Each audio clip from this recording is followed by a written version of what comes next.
আসসালামু আলাইকুম রহমতুল্লাহ। আমি আজকে অত্যন্ত গুরুত্বপূর্ণ একটি কাজ দেখাচ্ছি। কাজটি হচ্ছে কম্পিউটারের মাধ্যমে স্ক্যানার দিয়ে কিভাবে যে কোনো পেজ খুব সহজে স্ক্যান করা যায়। আর স্ক্যান করার অনেক পদ্ধতি আছে, এর মধ্যে একটি পদ্ধতি হচ্ছে ফটোশপের মাধ্যমে। ফটোশপের মাধ্যমে ধারাবাহিকভাবে কিভাবে স্ক্যান করতে হয় সেই জিনিসটা আমি দেখাবো up to first to last. আশা করি শুরু থেকে শেষ পর্যন্ত ভিডিওটি দেখবেন, তাহলে স্ক্যান সম্পর্কে ভালো আইডিয়া পেয়ে যাবেন এবং কি নিজেই করতে পারবেন। তাহলে আমরা এখন শুরু করি। আমি আজকে যে স্ক্যানারটা দিয়ে স্ক্যান করছি সেটা হচ্ছে যে ক্যানো স্ক্যান LIBE 300। এটা হচ্ছে স্ক্যানারের মডেল, ঠিক আছে। তারপর এটা হচ্ছে স্ক্যানারের যে কেবল আছে, এই কেবলটা আমি এখন এই যে কম্পিউটারের সাথে লাগিয়ে দিলাম, ঠিক আছে। কম্পিউটারের সাথে লাগিয়ে দিলাম।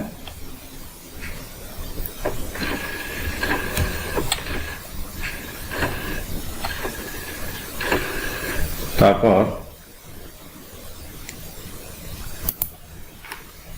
আমি এখন যেই পেজটা স্ক্যান করতে চাই সেই পেজটা আমি স্ক্যানারের ভিতরে, এই পেজটা এই সাইডটা আমি স্ক্যান করতে চাই, ঠিক আছে। তাহলে স্ক্যানারের ভিতরে নিচের দিকে এই সাইডটা দিব, ঠিক আছে। উপরের সাইড কখনো স্ক্যান হবে না, এর জন্য এটা সুন্দরভাবে এখানে বসে দিলাম, ঠিক আছে। তারপর আমি এখন ফটোশপ ওপেন করব। যে ফটোশপ ওপেন করলাম, ফটোশপের যে কর্নারে যে ফাইল আছে, ফাইল মেনু আছে, ফাইলে মাউসের কার্সর রেখে লেফট বাটনে ক্লিক করতে হবে। ক্লিক করলে অনেকগুলো অপশন আসবে। এর মধ্যে ইম্পোর্ট যে অপশনটা আছে, ইম্পোর্টের মধ্যে কার্সর রাখলে এখানে কিছু অপশন আছে। এর মধ্যে এই স্ক্যানার যে মডেলটা সেটা হচ্ছে ক্যানো স্ক্যান LIBE 300। এখানে আমরা এই মাউসের লেফট বাটন ক্লিক করব। ক্লিক করলাম। ক্লিক করার পর যে এখানে যে অপশন আসছে সেখানে আছে প্রিভিউ আর স্ক্যান। এখানে ভিতরে এই প্রিভিউ দিয়ে আমি দেখে নিতে পারি। প্রিভিউর মধ্যে যদি প্রিভিউ আমি দেখতে না চাই, এই স্ক্যানের মধ্যে ক্লিক করি তাও স্ক্যান হয়ে যাবে, ঠিক আছে। প্রিভিউ দিয়ে দেখছি, প্রিভিউতে ক্লিক করলাম, এই যে প্রিভিউ হচ্ছে, ঠিক আছে।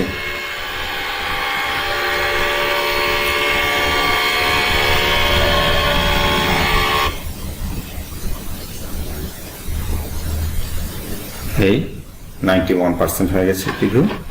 তারপর কমপ্লিট হয়ে যাবে। কমপ্লিট হয়ে গেলে প্রিভিউ। এখন আমি স্ক্যান যে লেখাটা আছে সেখানের মধ্যে মাউসের কার্সর রেখে লেফট বাটনের মধ্যে ক্লিক করব। লেফট বাটনের মধ্যে ক্লিক করলাম, এই যে স্ক্যান হচ্ছে, ঠিক আছে।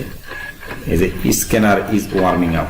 স্ক্যানার গরম হতে একটু সময় নেয়, ধৈর্য ধরে একটু থাকতে হবে। এই যে স্ক্যান হচ্ছে, দ্বিতীয়বার আবার স্ক্যান নেবে, তখন কমপ্লিট হবে। এই যে এটা যদি আমি যে এখানে স্ক্যান করতে না চাই তাহলে এই ক্যান্সেলের মধ্যে ক্লিক করলে এটা ক্যান্সেল হয়ে যাবে, ঠিক আছে। এই যে এখন আমি ওকে ক্লিক করে দিব, ঠিক আছে। ওকে, তাহলে এই যে স্ক্যান হয়ে গেছে।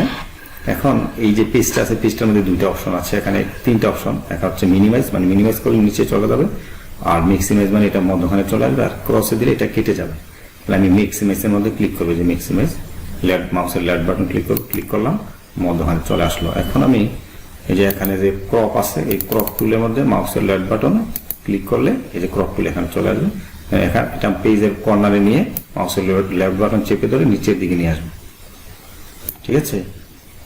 নিয়ে আসলাম। এখন আমি এটাকে ছোট বড় করতে পারবো, আমার যতটুকু দরকার ততটুকু। আমি যদি এদিকে এই যে বাহিরের যে সাইডটা আছে, বাহিরের সাইডটা এটা চলে যাবে, আর এই যে ভিতরের সাইডটা থাকবে।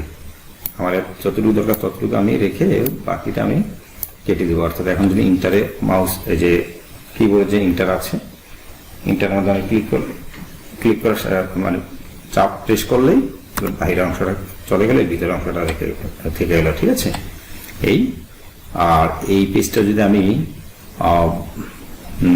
পোর্ট্রেট অথবা ল্যান্ডস্কেপ, অনেক সময় উল্টা আসে, এটাকে ঠিক করার জন্য ইমেজে যাব। ইমেজের মধ্যে এই যে মাউসের লেফট বাটন প্রেস করব। প্রেস করার পর এখানে যে রোটেট অপশন আছে, রোটেটের মধ্যে কার্সর রাখলে এই যে এখানে অনেকগুলো অপশন আছে। আমি যদি এটাকে ল্যান্ডস্কেপ নিতে চাই তাহলে 90 ডিগ্রি CW এখানে এটা ল্যান্ডস্কেপে চলে আসলো।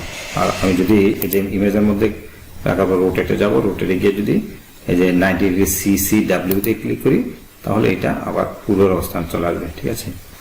আর এটা যদি এই রোটেটের মধ্যে রেখে 180 ডিগ্রি ক্লিক করি তাহলে এটা উল্টা দিকে চলে যাবে, ঠিক আছে, এইটুকু। আর এটা যদি আমি তাহলে ঠিক করতে চাই তাহলে এই যে রোটেটের মধ্যে রেখে 90 ডিগ্রি CC, এটা উল্টা। হ্যাঁ, তারপর এটা যদি আমি এই যে নিচের সাইড আছে, নিচের সাইডটা নিচে এটা উল্টা হয়ে গেছে। এখন যদি আমি 90 ডিগ্রি না দিয়ে এখানে 180 ডিগ্রি দিয়ে টোটালি এটা উপরের দিকে নিচের সাইডটা চলে যাবে, উপর দিকে চলে গেল, ঠিক আছে। এগুলো হলো যদি এটা এদিক সেদিক থাকে সেটাকে ঠিক করে নেওয়ার জন্য এটা একটা অপশন। আর হলো এখানে ইমেজের মধ্যে ক্লিক করার পর এখানে ইমেজ সাইজ আছে, হ্যাঁ, তবে এখানে আরো অন্যান্য অপশন আছে, এগুলো দেখাচ্ছি না।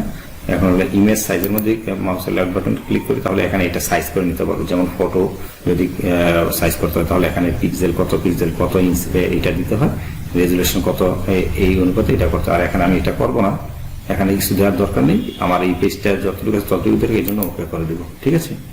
আমি যখন ফটো দেখাবো তখন আবার এটা আমি অ্যাপ্লাই করবো।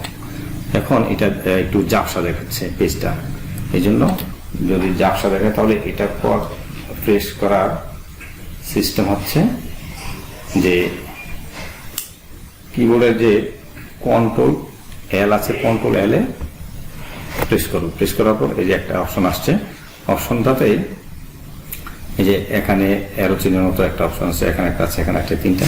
এটা এখানে কালো দেখাচ্ছে, এটা আমি ডান দিকে নিয়ে আসবো, এই যে ক্লিয়ার হয়ে যাচ্ছে। আর এটা যদি একটু ডান দিকে নিয়ে আসে তাহলে আরো ক্লিয়ার হয়ে যাবে একবার, হ্যাঁ। আর এটা ডান দিকে নিলে এই যে একটু হয়, আর বাম দিকে নিলে টোটালি ফ্রেশ, ঠিক আছে। এটাই হচ্ছে Ctrl+L দিয়ে ফ্রেশ করার একটা মূল মাধ্যম। তাহলে আমি এখন এটা যদি ওকে থাকে তাহলে ওকে করে দিব। তারপর আরেকটা অপশন হচ্ছে Ctrl+M এ ক্লিক করার পর এখানে একটা অপশন আসছে, এখানে যে চতুর্ভুজের মধ্যে যে দাগটা আছে, দাগের মধ্যে কার্সর রেখে মধ্যখানে উপরের দিকে নিলে একটা অপশন আছে, নিচের দিকে নিলে আরেকটা এই যে কালো হয়ে যায়, তাহলে একটু উপরের দিকে করে দিব তাহলে এটা ক্লিয়ার হয়ে যাবে, ঠিক আছে। দাগ থাকবে না এরকম। তাহলে এটা আমি যদি ক্লিয়ার করতে চাই তাহলে ক্লিয়ার হওয়ার পর আমরা এখানে ওকে বাটন ক্লিক করব। এটা হচ্ছে Ctrl+M এবং Ctrl+L দিয়ে যে কোনো একটা পিকচার বা যে কোনো একটা পেজ স্ক্যান করার পর ফ্রেশ করা একটা সিস্টেম, ঠিক আছে। তারপর আমরা যদি ক্লিয়ার হয়ে থাকে তাহলে আমি এখন এই যে এটা সেভ করার জন্য ফাইল মেনুতে ক্লিক করব, মাউসের লেফট বাটন ক্লিক করার পর এখানে সেভ এজে যাব। সেভ এজে যাওয়ার পর এখানে অনেকগুলো অপশন থাকে, এর মধ্যে জেপিইজির মধ্যে ক্লিক করে জেপিইজিতে রাখবো। তারপর হচ্ছে এখানে আমি এটা ফাইলটার নাম কি দিতে চাই, CRTIFICATE সার্টিফিকেট, হ্যাঁ, ফাইনাল, হ্যাঁ, ফাইনাল সার্টিফিকেট নামে দিলাম। আমি এটা ডেস্কটপে রাখবো বা যে কোনো জায়গায় রাখতে চাই আমি সেখানে নিতে পারবো, ঠিক আছে। তাহলে এখানে সেভে ক্লিক করব, সেভে ক্লিক করলাম, তারপর ওকে। তাহলে এখন আমি দেখি ফাইলটা ওখানে আসবে কিনা। তাহলে এখানে হচ্ছে সার্টিফিকেট ফাইনাল, এই সার্টিফিকেট ফাইনাল এখানে আছে। তাহলে এটাতে এই যে সার্টিফিকেট, এই যে ক্লিয়ার হয়ে গেছে, কত সুন্দর, তাই না। এইভাবে ফটোশপের মাধ্যমে স্ক্যানার দিয়ে স্ক্যান করা যায়। এই ধাপটা কয়েকবার প্র্যাকটিস করবেন, আশা করি শুরু থেকে শেষ পর্যন্ত যদি এবার প্র্যাকটিস করেন তাহলে খুব সুন্দরভাবে স্ক্যান করতে পারবেন। আর পরবর্তীতে স্ক্যান করার আরো বিভিন্ন কৌশল দেখানো হবে, যেমন এখন দেখিয়েছি ফটোশপের মাধ্যমে, তারপর দেখাবো আরেকটা সফটওয়্যার আছে, তারপর স্ক্যানারের কিছু বাটন আছে, এগুলো দিয়ে দেখাবো, ঠিক আছে। আমার এই ক্ষুদ্র ভিডিওটি যদি আপনাদের বিন্দুগুলো ভালো লেগে থাকে অবশ্যই আমার চ্যানেলটি সাবস্ক্রাইব করবেন, লাইক কমেন্টস এবং শেয়ার করবেন। ওকে, আল্লাহ হাফেজ, থ্যাংক ইউ, আসসালামু আলাইকুম ওয়া রাহমাতুল্লাহ।